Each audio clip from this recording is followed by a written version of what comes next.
Bismillahirrahmanirrahim. Assalamualaikum warahmatullahi wabarakatuh.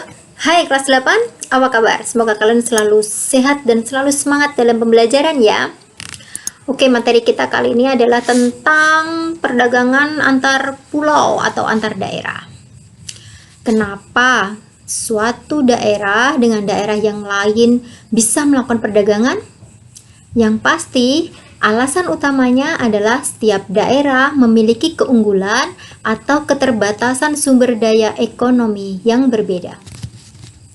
Kalian lihat ya peta berikut. Ini adalah peta Indonesia. Kalau kalian lihat di situ ada banyak pulau dan setiap pulau tentu memiliki keunggulan yang berbeda-beda. Hal ini dapat menyebabkan hubungan perdagangan antar daerah atau antar pulau terjadi loh, karena tujuannya adalah untuk memenuhi kebutuhan.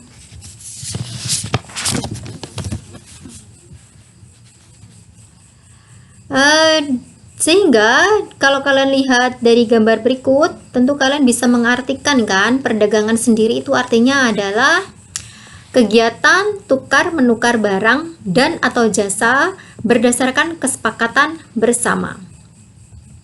Sedangkan perdagangan antar daerah atau antar pulau itu pengertiannya adalah perdagangan yang dilakukan oleh manusianya antar daerah atau antar pulau dalam satu batas wilayah negara atas dasar kesepakatan bersama.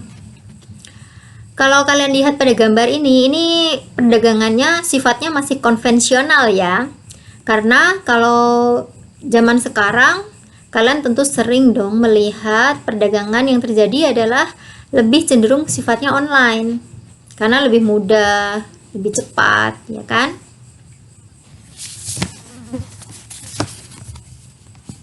Tujuan perdagangan antar pulau. Ada dua ya. Yang pertama adalah jelas untuk memperoleh keuntungan. Yang kedua, memperluas jangkauan pasar.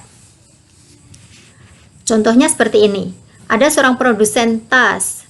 Dia awalnya menjual hanya di daerahnya saja. Kemudian karena ingin memperluas jangkauan pasar, dia memasarkan tas-tasnya sampai keluar pulau dan ternyata laris. Nah, ini adalah salah satu contoh dari tujuan perdagangan antar pulau yang untuk memperluas jangkauan pasar. Faktor pendorong perdagangan antar pulau atau antar daerah itu ada dua. Yang pertama, perbedaan faktor produksi yang dimiliki.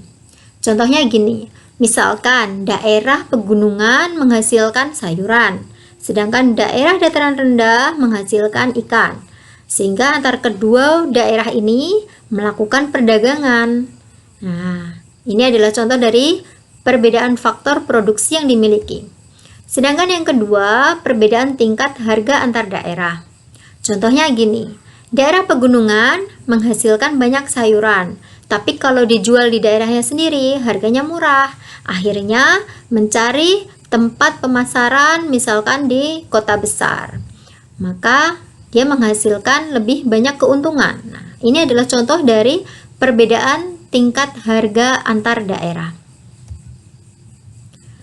Perdagangan antar pulau atau antar daerah, yang pertama adalah memenuhi kebutuhan masyarakat. Ini pasti ya. Jadi suatu daerah membeli beberapa barang dagangan dari daerah lain, yang jelas pertama adalah untuk memenuhi kebutuhan masyarakat. Yang kedua adalah meningkatkan produktivitas produsen. Jadi ketika barang dagangannya semakin laris, maka produsen akan lebih terpacu untuk meningkatkan barang dagangannya. Yang terakhir adalah untuk memperluas kesempatan kerja bagi masyarakat. Jadi ketika suatu produksi mengalami peningkatan, maka otomatis dia akan membutuhkan tenaga kerja yang lebih banyak. Nah, anak-anak, demikian penjelasan dari saya tentang materi kita hari ini. Semoga kalian mengerti ya. Jika kalian ada pertanyaan atau mungkin ingin berkomentar tentang video pembelajaran kali ini, silakan kalian ketik di kolom komentar. Baik, terima kasih. Dan jangan lupa untuk like and subscribe agar kalian bisa menyaksikan dan melihat video pembelajaran dari saya yang lainnya. Saya akhiri ya. Assalamualaikum warahmatullahi wabarakatuh.